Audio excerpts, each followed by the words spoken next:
Hello, this is a brief answer to the question, do surveys count as a qualitative research method? That is a great question.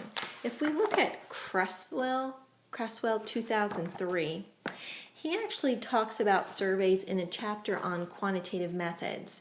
And he says that a survey design provides a quantitative or numeric description of trends, attitudes, or opinions of a population by studying a sample of that population. From sample results, the researcher generalizes or makes claims about the population. That comes from page 153 of this book. So that would suggest that surveys are a quantitative method.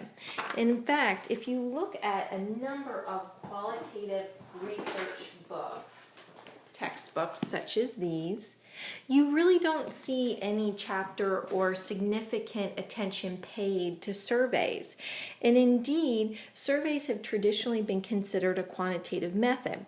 And if you think of the word survey, if you think of a surveyor, someone who sort of gets the lay of the land, survey methods traditionally have been comprised of two main types: questionnaires, which are usually paper surveys that people complete on their own, subjects complete on their own, and the other is interviews, and that's when a researcher will ask survey questions of a subject. Now, that said, we have to also keep in mind that quantitative research is essentially about numbers, and qualitative research is essentially about everything else, including words, images, and other types of data. So actually, there are qualitative surveys, and those are going to be surveys that are comprised of open-ended items as opposed to closed or forced-choiced items.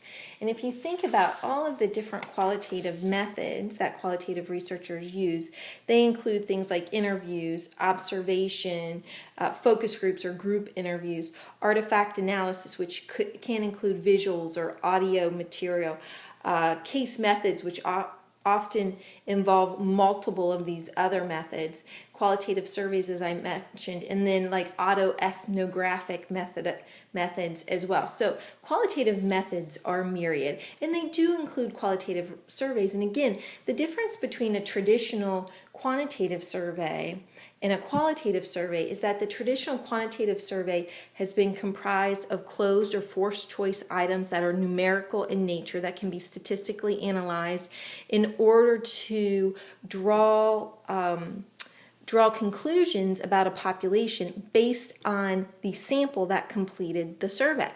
Qualitative surveys are different. Like I said, they tend to have open-ended items, and also they're used to understand the experiences or the beliefs of participants, and they tend to get at questions of how and why as opposed to questions of representativeness of a population. So not only do qualitative surveys sort of look different in that they're open-ended items, but they're also used for different purposes or to answer different types of research questions than quantitative surveys do. So what I would encourage you to do is read this article here by Harry Jansen, and I think he does a fair job of examining this issue of the qualitative survey and trying to figure out where it kind of fits in to the classification system of qualitative methods and qualitative paradigms.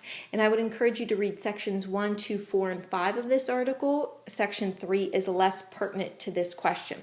Also, you may be interested in checking out some peer-reviewed published articles that particularly use qualitative survey methods in them. These first two are related to the healthcare field. These latter two are related to the education field. If you have any other questions, please let me know. Thank you.